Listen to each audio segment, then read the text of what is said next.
we potentially have another big sports card manufacturing issue on our hands. Over this past weekend, it was not like announced necessarily, but I saw people reposting a video on Twitter where someone was using a CT machine and they were scanning cases of Flawless Basketball. And then I'm going through the comments and stuff like this, and this is where, I don't... Social media is a love-hate thing for me. This is one of the things that I do like. Obviously, the brain rot that occurs on places like Twitter is some of the stuff that I don't like. But so somebody basically was like, yeah, the person said, it was Do It Big Chicago, Do It Big Chicago said, I've been saying that people have been doing this for 2 years, and then kind of went on to talk about how, like, why people are leaving the hobby, basically, and saying that over the past few years that the scamming and I don't necessarily want to call it negligence, but the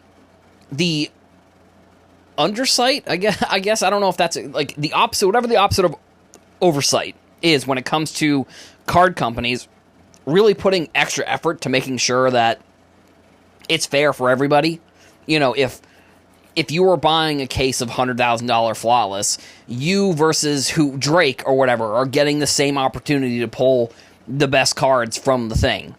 Which, if I'm going to be honest, the other conversation that I saw this weekend was about the Breaker's Delight product and how the configurations are actually working in that product.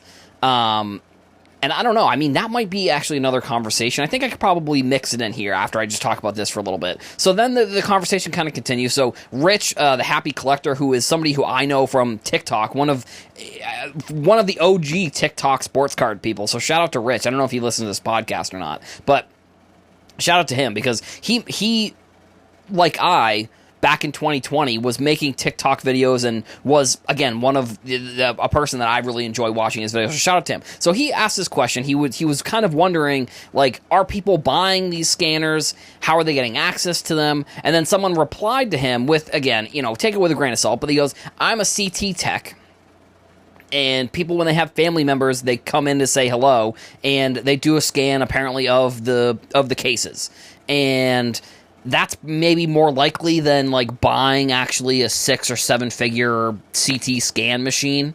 I suppose. I mean, really, like, I don't know. I mean, I guess it probably wouldn't be worth it necessarily because, like, last year, the biggest card was, was it last year or the year before? I forget. But it was within these past couple years. The biggest card was that LeBron James triple auto, or not triple auto, the triple logo man, with the patches from all the teams that he played on, the Lakers, Cavs, and Heat. And I don't think that one card wouldn't essentially recoup the investment of actually buying a CT, which if this person's saying, I don't necessarily know how much one of these costs. This person's saying that they cost 7 figures. But then someone else is saying, well, you could probably do it. You could probably, if somebody were to do it in a lab, which I don't know. Again, these are what people are talking about on Twitter. So, like I said, take it kind of with a grain of salt. But ultimately, the conversation I think here is that are sports card companies doing what is necessary to make sure that the industry is fair? And I think I could 100% see it from both sides, if I'm going to be honest, because I could see it from one side where you look at, a Backyard Breaks, for example. You look at any of these big breakers, and you look at all of the monster cards they're pulling, and you say, how is that even possible? Like, how? And you look at the data of that, and you say, well, it's actually almost impossible that could happen. So I understand that there within sports cards, everything comes down to chance. But I don't know how sometimes I look at that and I say, well, that doesn't really make much sense to me. And I feel like I'm able to look at things through different lenses and say, well, it has to make sense, because there's no way that the Panini, for example, there's no way that eventually down the road there isn't some sort of lawsuit where there's no way there isn't a paper trail. That's what I'll say for that type of thing. So there's no way that if hypothetically there's a lawsuit that somebody didn't communicate with them in some way and fashion, whether it was through email or it was through text, like there's just no way that could happen. And who was it? It was Cage also, Hobby with Cage, another great content creator, New York guy. Met him a couple times at the National. We've done some podcasts together. I think I was on his show. Hobby with Cage is his show. Great guy. Again, I don't know if he listened to the show, but I'll give him a shout out as well. This is the shout out hour apparently. But he put out a video talking about the Breakers Delight product and questioning whether it's actually fair for the hobby for there to be a specific product for breakers, and kind of questioning that is Fanatics, like, are they showing people how they want people to do the hobby? Which I think that point is valid if Breakers Delight actually has better cards in them, and better from the example of you can get more money from them. I almost wonder from two sides of it. I wonder if I would rather them say that it's a Breakers Delight product, or like rather than, if they know what cards are where or what cards are who going to who, then just giving cards to breakers, which this is the whole conversation of, like, when Michael Rubin said that he was going to have an independent investigator come in and audit the process of these things. Obviously, the company, they're probably not going to put out the findings, if the findings are saying, well, they're kind of doing something that's maybe not above board here. So if Fanatics or Panini, one day it comes out that they were giving specific product with specific cards in it to breakers, that's going to be bad. And I think actually, I don't know if it would be they would have to come out and say something like that, or if there'd have to be some sort of court case or lawsuit where there's some sort of class action lawsuit or something where those companies do actually have to put what they're doing into record. I would be interested how much something like that would cost, first of all.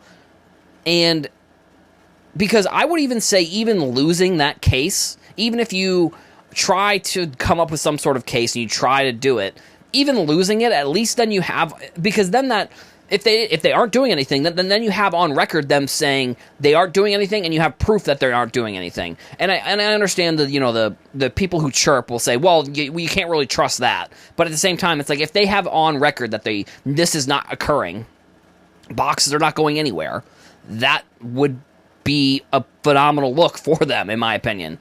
Will they ever do that? I don't know. Would someone ever come in and do something like that? Probably not. I don't know. I don't know. Unless like somebody like Fanatics wants to come in and take over the industry the way Fanatics has taken over the industry, that could be a possibility. But at that point, I don't see there's no reasoning for them to do something like that, because then it's like, well, what's going to happen to your asset if you try and buy this thing? But if you're Fanatics, I don't know. Maybe there could be an intercompany thing here going on. I don't know exactly. But I hope that, these things, which, I'm sure that the people at Panini are not like thinking, oh, someone is going to scan this with a CT scan to figure out what cards are in here. Like, I'm sure that's not something that they're thinking at all. But I think, unfortunately, they have to figure out some sort of way to do that now. Like, because once something like this happens, once the toothpaste is out of the tube, you can't put it back in. Like, the fact that you could scan a $100,000 box of cards and know what's inside it without actually opening up the box is a massive production flaw. And it's just coming to light now that this is potentially happening. So, like, who knows if this is something like this is happening within Topps at all either. Like how, I don't know. The fact that you can scan these things, and I guess it's like, even, how do you even stop it? I don't know if it's, are you putting in more effort to try and stop something that's not happening as often? That's how I sort of look at some things. It's like, are you trying to put effort into something that's maybe happening a little bit, but it's not industry ruining. But if this is something that has been going on rampantly, if I'm Panini, I would even almost try and look into this more and figure out, because I don't know, maybe they have to talk to some people at some hospitals and be like, hey, you can't scan these things or whatever. Because also it's like, what hospital is letting people go in and scan boxes of sports cards? Like, I think that's probably maybe a little bit more of a unrealistic thing than it would be that people are doing it as often as that it would become a problem. I don't really know. But the fact that now the cat is out of the bag, the fact that now this is sort of a known thing, I think it would be in their best interest to maybe figure out a way to fix this, figure out if there's some sort of layer of extra padding that you have to put into the case to make sure that this doesn't happen. Similar to like how they put the holder cards in some of the packs, so that way all the packs weigh about the same. I don't know. I think that's maybe you need to look into it. Is it going to be an issue in the future? We don't really know, but it's something that now that this is sort of widely known, that it's being kind of passed around social media, I think it's going to be worth the time for Panini and Topps to look in to make sure how to stop this from happening, because, you know, it just is something that can't happen realistically. It's finally the week of the National, and I know I didn't mention it on yesterday's podcast, but you're probably going to see a ton of people making national content, and I think, in my opinion, it's good to follow most of the advice that people are giving you.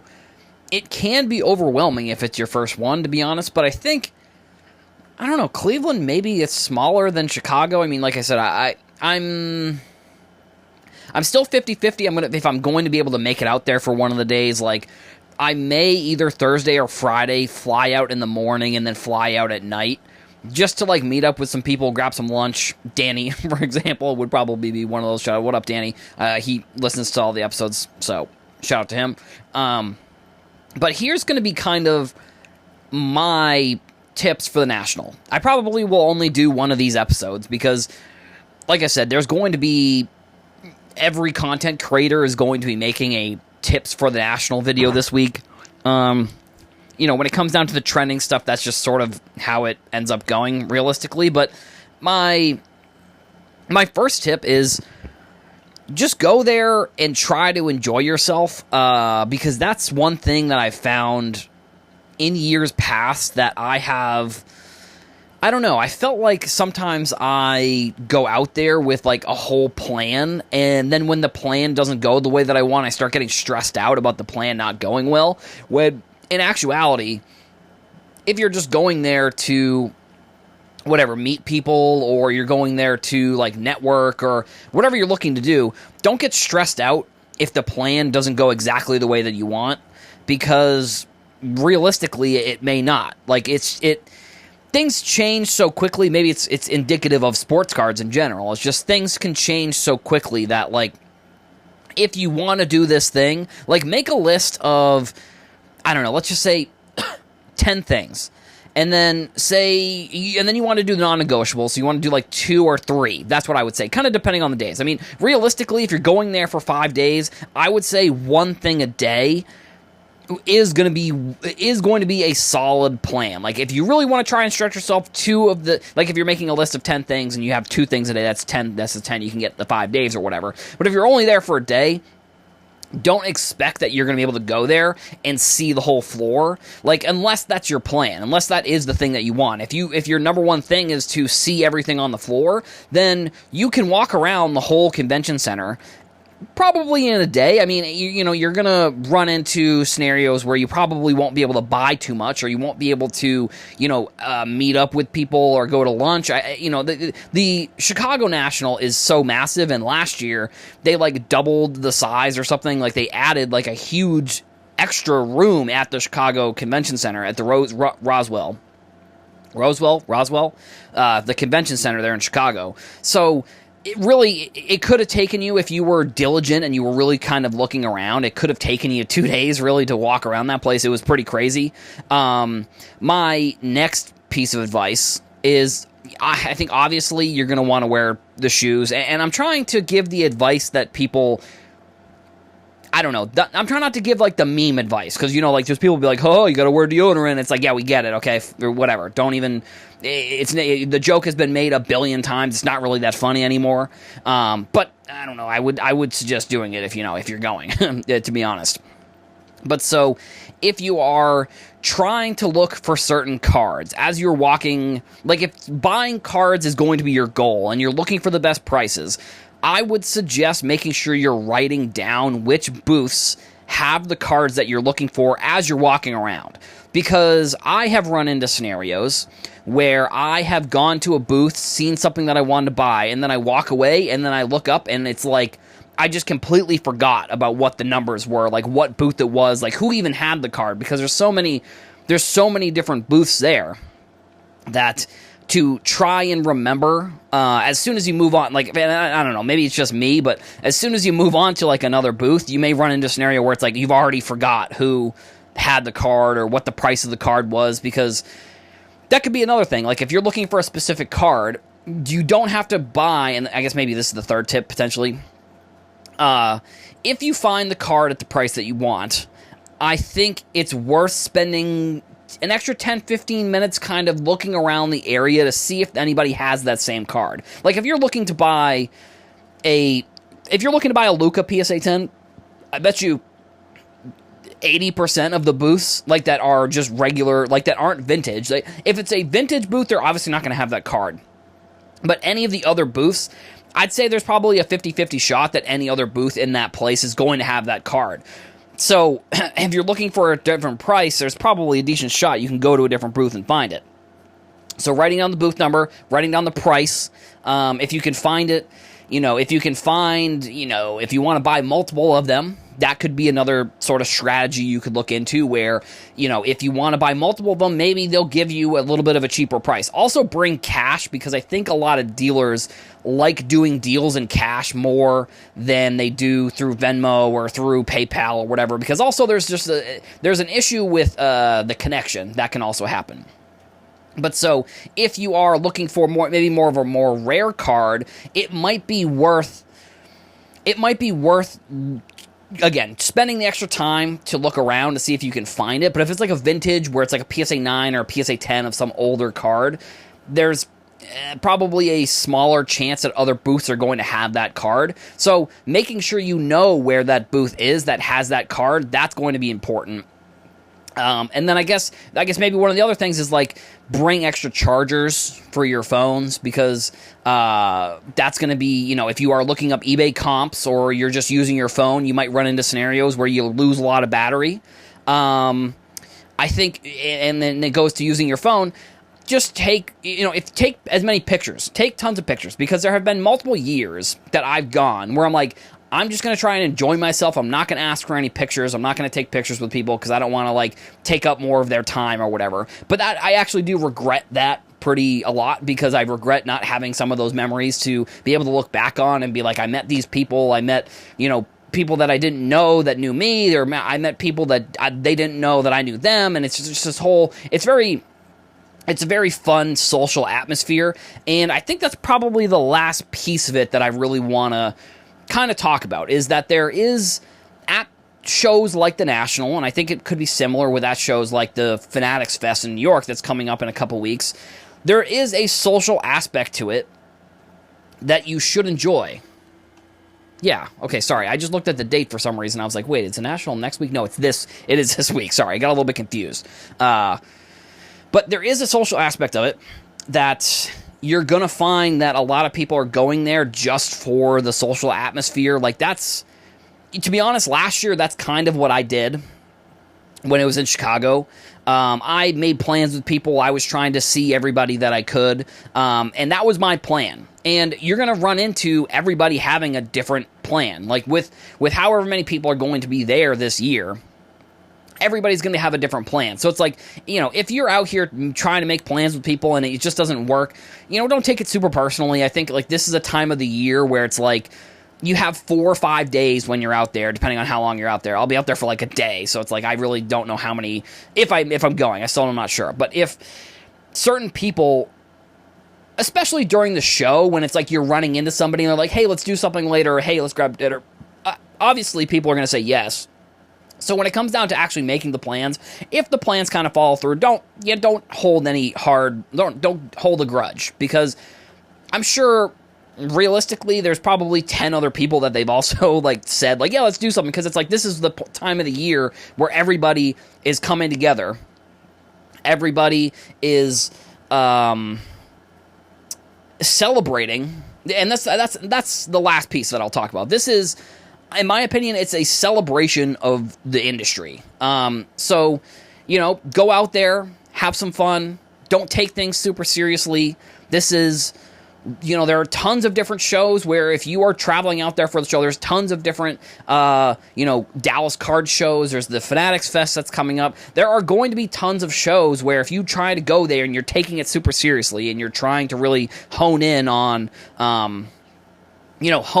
certain business aspects of it, there's a chance that you may not be able to get everything that you're looking to do. So, to everybody going out there, have fun, be safe, make sure if you're there during the day, spend maybe 20-30 minutes just walking around the outside of the building, kind of understanding the environment. Don't just go into the show and then leave when it's dark, or don't go somewhere and then leave when it's dark and not know the environment. That's kind of the other thing, is just to be safe. I'm sure there's going to be a lot more security this year based on what happened at one of the recent Dallas card shows, but personal security is obviously going to be much different than venue security. So to everybody heading out there, probably either today or tomorrow, just go out there and have some fun.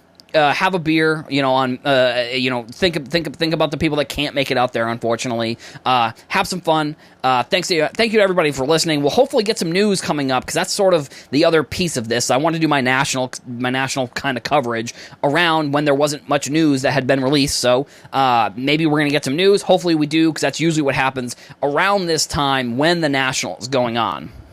One of our good friends over at Gem Rate put out some pretty interesting information. Also, we haven't really seen as much information come out with the national. I mean, I guess it starts technically this afternoon, so like I don't know. I guess maybe Monday or Tuesday of next week we'll have other stuff to talk about. We'll have Thursday, Friday's episodes, but I don't know. As of right now, there hasn't been too much. So this is sort of what we're going to be rolling into on Wednesday, as the national is getting started this afternoon. I think it's like the sneak peek day, and then Thursday is the official first day. But so, over at GemRate, they put out a graph of all of the top 4 grading services: PSA, SGC, I think CGS was the other one, and then Beckett. They put out I think it was a top 100 list of the top players, and Victor Wembanyama is on that list. And he is ranked already 24th. Now, I guess I think that number is a bit deceiving, if I'm going to be honest, because I think after his rookie year, that number probably is going to stay pretty stagnant. And I don't know. I mean, I guess, or not necessarily deceiving, but it's like,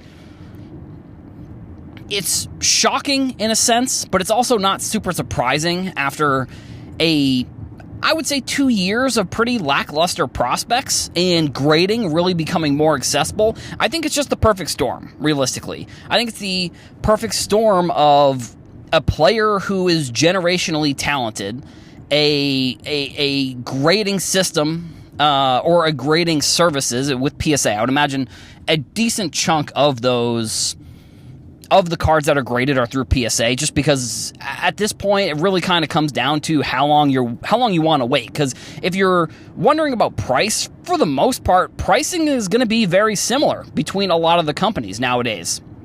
So if you want the most, in my opinion, I think PSA has become the most bang for your buck when it comes to this type of grading, because I think SGC is probably number 2 in that scale. I think Beckett's probably last, in my opinion, because I think Beckett is similar timing to PSA, and the value of that is not, I don't know, I don't see a lot of value when it comes to the wait time, all of that kind of things. Now, this could also have to do with the fact that Wembanyama doesn't have any autographs, so, like, the amount of individual base cards, I guess maybe that would have gone up. I mean, I don't know. I would be interested to know what Panini's bottom line or their exactly how they look at Wembanyama not having any autos. Like, how did that affect their business ultimately? Because I unfortunately think that all they really did was they just increased the print run more significantly than we really think that they should have. At least that I think they should have. Because as much as sports cards is a hobby, it's also a business for a lot of people. And for them to basically make a player, I don't know, in my opinion, unbuyable, and not because they're not a good player, but because of how many of the cards there are, is very odd. And I don't know, I think you could say it's unfortunate because,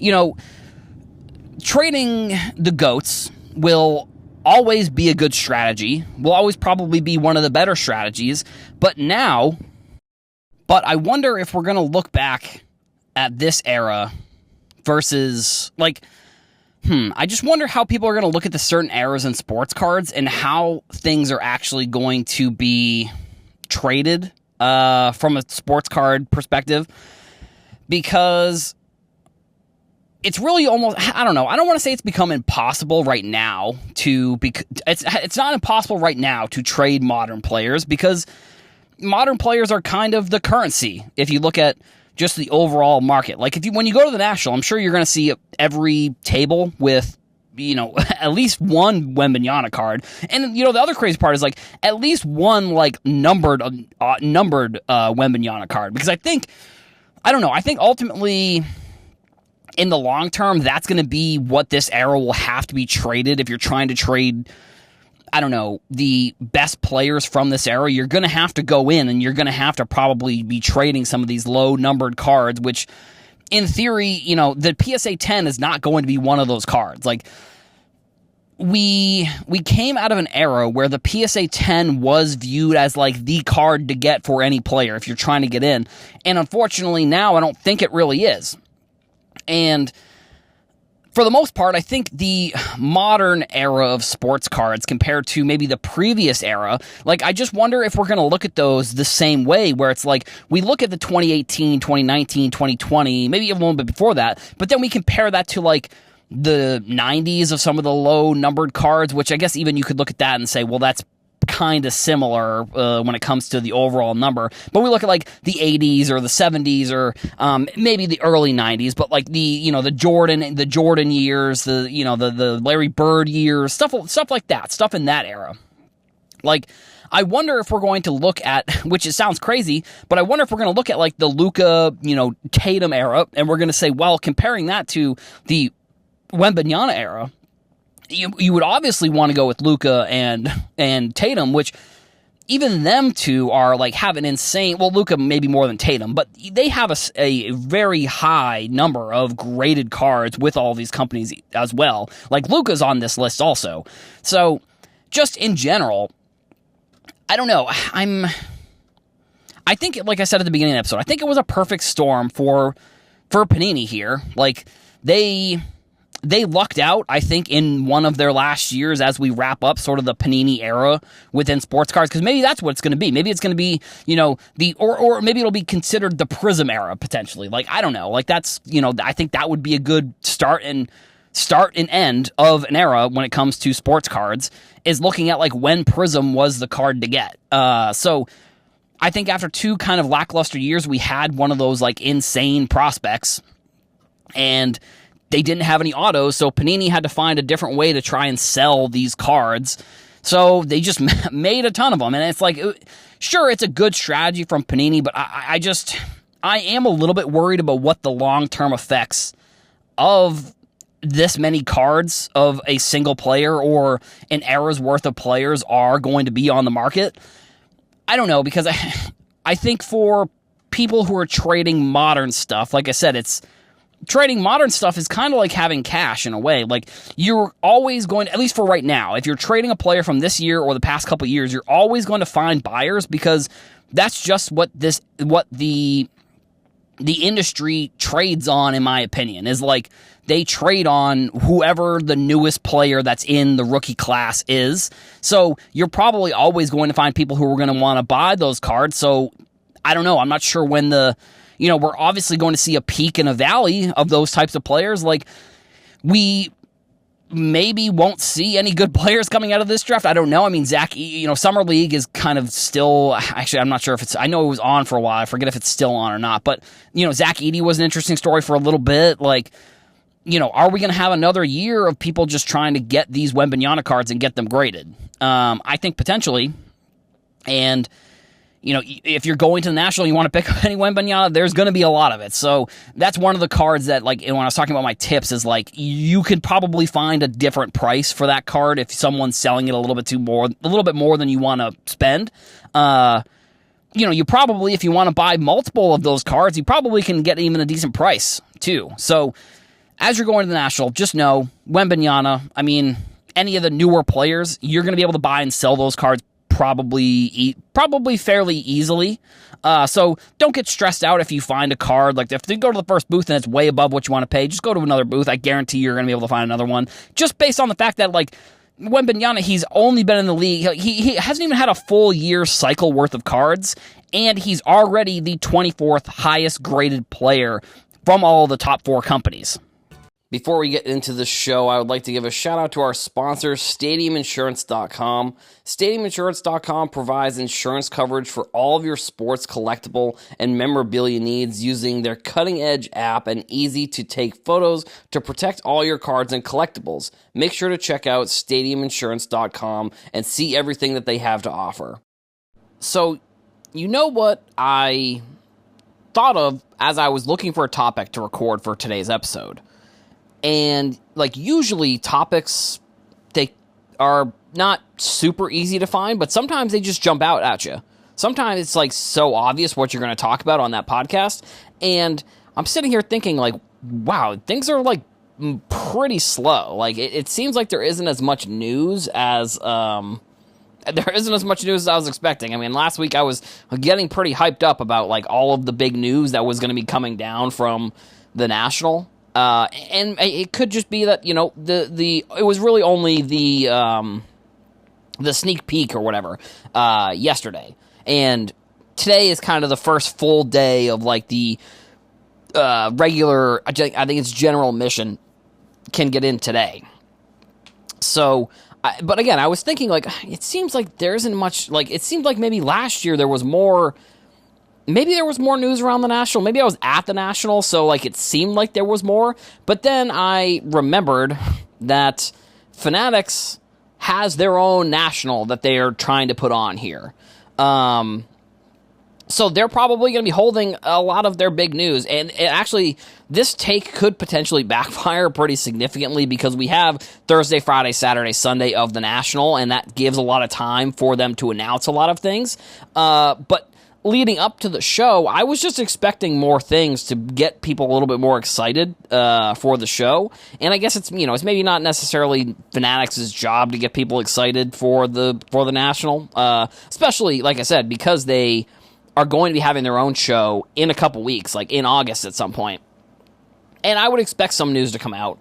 But I think at least for right now I'm knowing why it's, this is the Thursday episode, and it's a Thursday episode, and it's coming out in the morning, obviously. So, like, as the day maybe it has unfolds, depending on when you're listening to this, maybe there has been some big news that's come out. I don't really know. But really, the only two kind of stories that are kind of stories, kind of not stories that are developing a little bit is, like, I've only seen a couple different sources talk about that.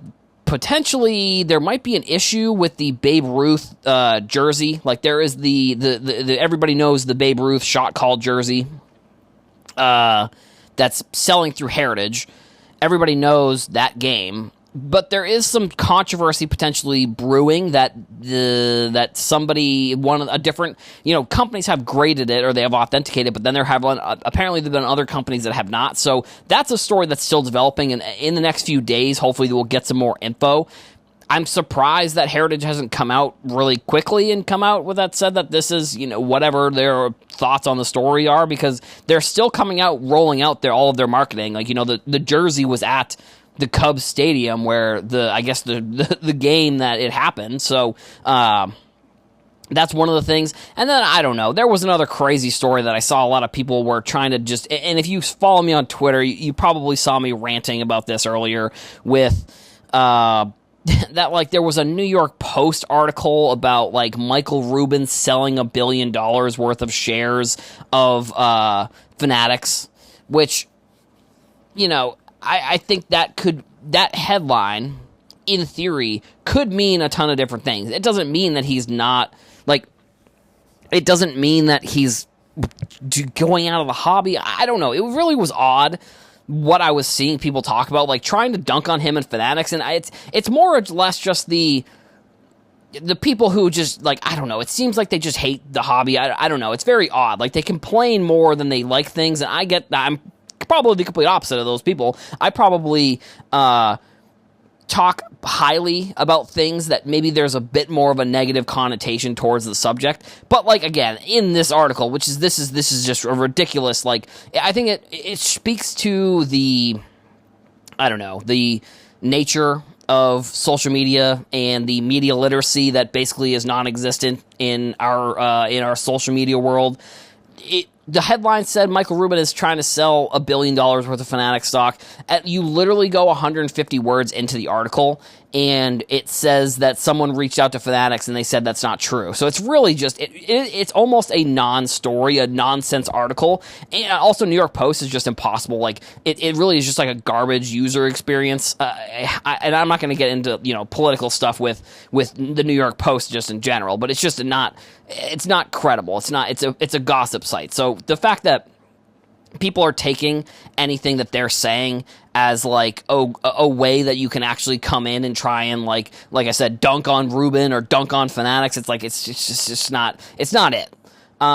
So as we're going into the National, I think one of the pieces that, if you are buying and selling in the National, like, if that's your goal, I think using this type of thing, like, so ComC put out their data that they usually put out from the past 7 days, that I talk about on this podcast occasionally because I think it's some good information if you're buying and selling. But here are the players that you should be looking out for if the buying and selling is the most important thing for you at the National this year. So for baseball, you've got Shohei, then I'll go from 5 to 1. It's Mike Trout, and then Aaron Judge, Bobby Witt Jr., Jarren Duran, All-Star MVP, Red Sox, which that's a whole nother conversation for another day about the Red Sox. I'm not even going to get into that. And then Shohei Ohtani's at number 1. That's not super surprising. For basketball, you got Anthony Edwards at 5, Steph Curry at 4, Luka at 3, Wembanyama at 2, LeBron at 1. Again, not a list that I think those names all fluctuate on that list. I mean, I think between LeBron, Wembanyama, Luka, those 3 names will probably be in some sort of list like this for many years to come, especially if Wembanyama continues to be good. Like, they're just going to be fluctuating on these top lists because of how many cards there are. And these are all, like, I believe that these are in the past 7 days on ComC, which, again, this is some good info if you are looking for buying and selling data for yourself, for, just in general, I think. So then hockey, it's not really top of mind for a lot of people. So, you got pretty much all the GOATs, and then you got one, obviously, the rookie from this year. Alex Ovechkin, Austin Matthews, Sidney Crosby, Connor Bedard, and then Connor McDavid at number 1. Not a super surprising list. I mean, those are all probably some of the top guys in terms of sports card notoriety. And then football, obviously it's going to be quarterback-driven. Justin Herbert, Trevor Lawrence, C.J. Stroud, Joe Burrow, Patrick Mahomes. I think the Patrick Mahomes being in there, not surprising at all. Any of these quarterbacks, honestly, I'm not super surprised. I think, most of these lists actually are kind of interesting. Like, obviously, Jarren Duran isn't a rookie, but, like, it is a group of a lot of modern players. And this kind of goes back to what I talked about on yesterday's podcast with that modern players are the the currency of the industry at the current moment. And I think it's just, I don't know. I guess I'm not sure if it's always been like that. I mean, for the most part, since I've been in sports cards, it has, which has been since like 2018, which is, kind of crazy that it's been that long that I've been back in the industry. But I'm sure there's people that have, they go farther back and maybe they have a bit more info than me. But at least from my perspective, it has always been that which LeBron's not necessarily a modern player, but the fact that he still has cards coming out and is still in modern sets, I think is how I consider him sort of a modern player. But I could see how somebody would say, well, no, LeBron's not a modern. He came out in 2002 or 2003, and then even Steph Curry, 2009. But, you look at like Luka, Anthony Edwards, Wembanyama, they're obviously from that like 2018 to then this year, 2023. They're maybe more modern, but at the same time, Steph Curry, and I would say all 5 of those players are going to just be in tons of insert sets. Like whatever insert set you can think of for basketball for the next few years, those players are going to be in it. And then even when Topps takes over, they're probably going to continue to be in it. And especially now, the fact that LeBron is now a Fanatics athlete, that's a good thing for Fanatics and Topps, because if I think it would have been similar. I'm not exactly 100% sure. Like, I've heard a couple different explanations of why this is, but like the fact that Jordan isn't in any modern sets because he's not part of the Players Association, I guess, which I'm not 100% sure if that's correct, but it's the same thing for LeBron. Once he retires, I think his plan was to not be a part of that, so he wasn't going to be in card sets once he retired, which this was a topic I actually talked about like 3 or 4 years ago, I think, on a podcast, and I wasn't, and then LeBron has just been continuously in the league. I don't know when he's going to retire. I mean, he probably plays. I mean, he just signed I think a 2-year extension, so I would imagine he probably plays through that 2-year extension. I mean, there's no reason for him not to. Like, I don't think he would be able to make more money not playing than he does playing, because I think he's making he's on a $100 million 2-year extension. Like, I'm pretty sure he's making like $50 million. So he's going to retire maybe after that. I don't know. We'll see, I guess. But at the same time, it's good that he's going to be in those sets. And with the Olympics coming up, with the Olympics, basketball is going to be top of mind for a lot of people. So unlike, baseball, I think that's going to be top of mind. But I think basketball is adding another season, almost another season, on top of the past season that already happened. So I also wouldn't be surprised if potentially there are some injuries, I don't know, at the beginning of next season, because they're playing at a high level and they're playing these teams at a high level, which I saw an interesting statistic that the Dream Team, when they were in the Olympics, the 92 team, they only played only 9 NBA players were on any of the other teams in that Olympics that year when they were the Dream Team. And this year, there are 61 total NBA players on the different teams. So they're playing, I don't know, I think they're playing a little bit of better competition here.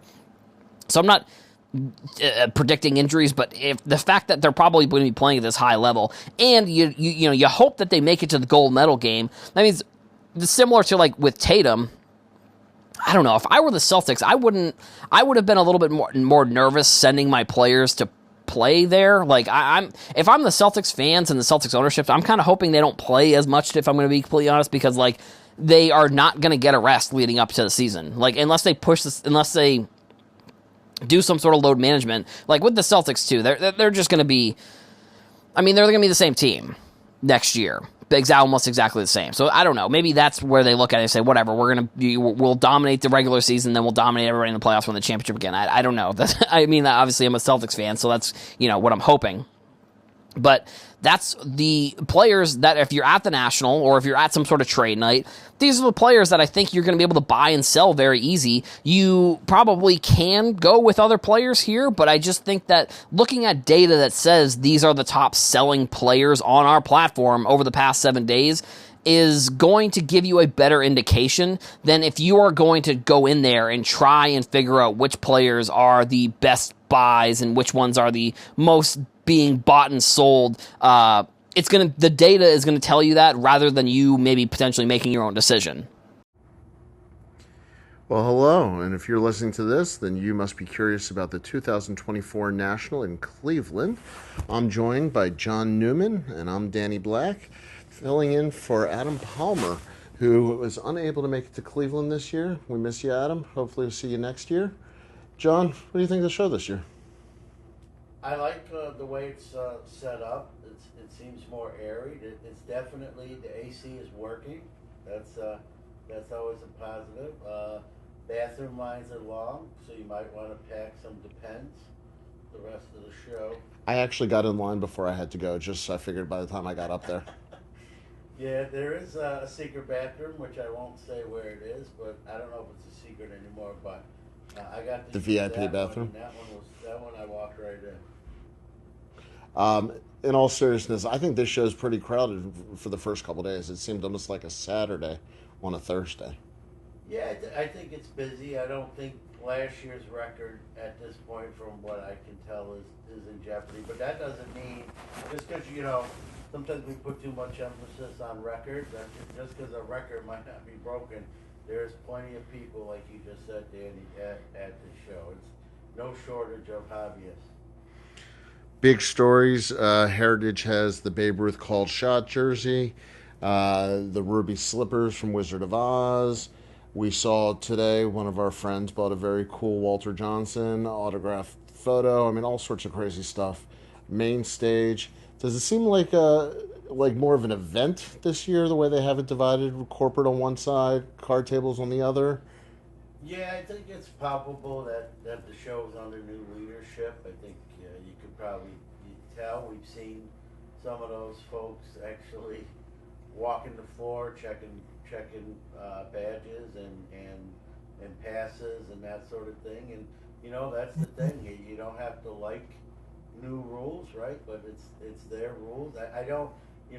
All the dealers I talked to said they've had big numbers in sales, and so I think they're happy on that side of the things, and you got to play by the rules. I spoke to a couple friends of mine that were set up last year that didn't get a table this year, and while they were disappointed, they said they understood. They still came to the show all the way from California, so they'll say they're on the list. They hope they hit on the lottery and get a table next year, and they said that their friend was willing to kind of get them in. I won't mention who they are to protect what they said, but they didn't want to potentially get their friend in trouble and cost him his spot. So they said, no, we're going to decline, but we appreciate the offer. So they're on the list, hoping that when the lottery is drawn at the end of the show, that they're one of the lucky dealers who will have a table next year in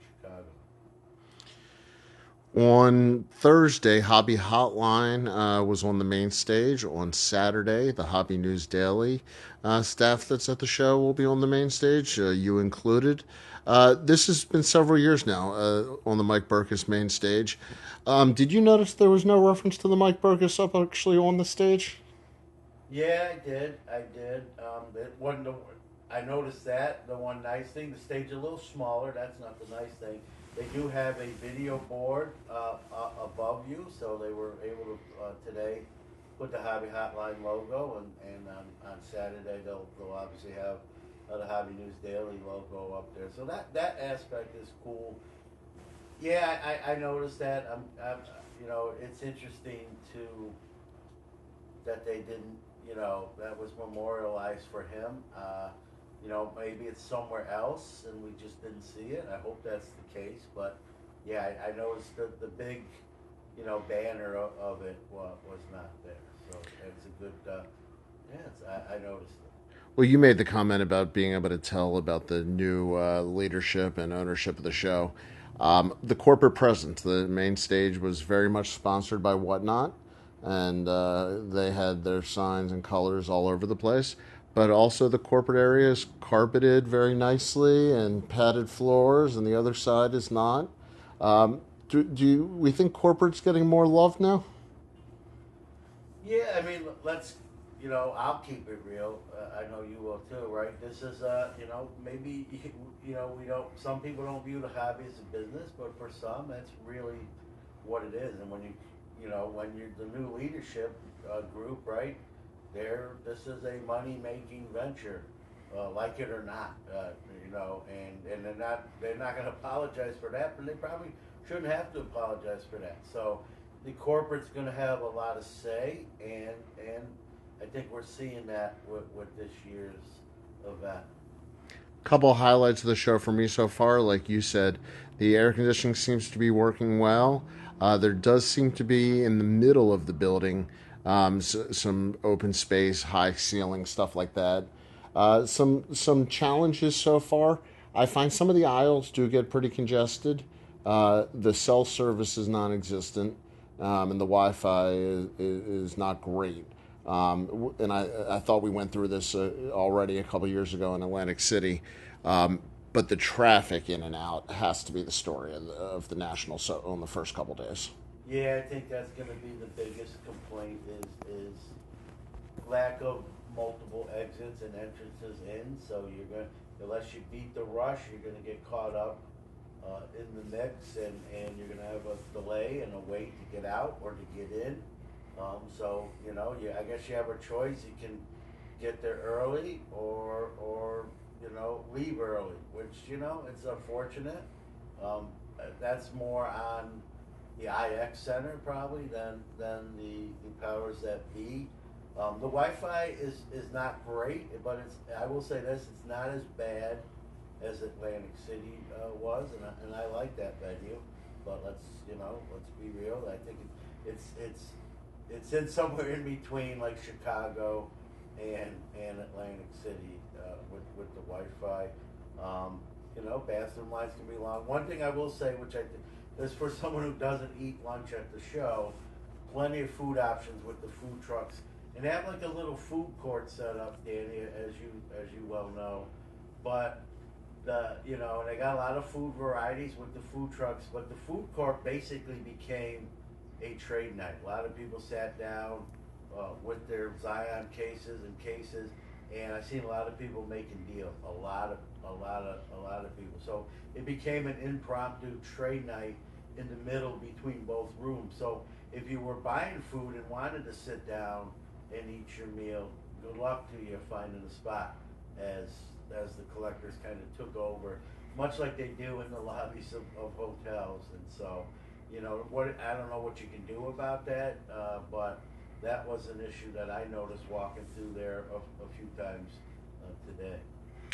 Also, speaking of the food in the food court and the food trucks, my son is with me on this trip, and he said the food was actually fantastic. The chicken sandwich he got. So a shout out to the IX Center for at least having a bunch of food trucks, some variety of food, and that should definitely be on the plus list. Yeah, that's something I try to do. I know you're like that, right? We can, just talk about the pros and the cons, right? And so, the food trucks, even though I don't eat lunch and I don't order anything from them, I walking by them, the food smelled good. It wasn't for lack of want. I just don't really stop and eat. I'm more of eat a granola bar or a protein bar and keep moving, take a drink, out of my water bottle and make up for it at dinner time. But for those that do need a lunch and plenty of food options, and the food smelled good. I can't, Connor said it was good. I'll take his word for it, but the smells were good. I'll leave it at that. At the smells are good, we'll call this an episode of Hobby News Daily Morning Minute. Appreciate you guys listening. If you are in Cleveland, please stop myself, Danny, or John on the floor and say hello. We'd love to hear from anybody who's a fan of Hobby News Daily. And if you're not a fan, we'd love to hear from you also and tell us what we could be doing better. But we are having a blast at the National. Looking forward to Friday, Saturday, and Sunday. So to everybody who's in Cleveland, we look forward to your feedback as well. Have a good one.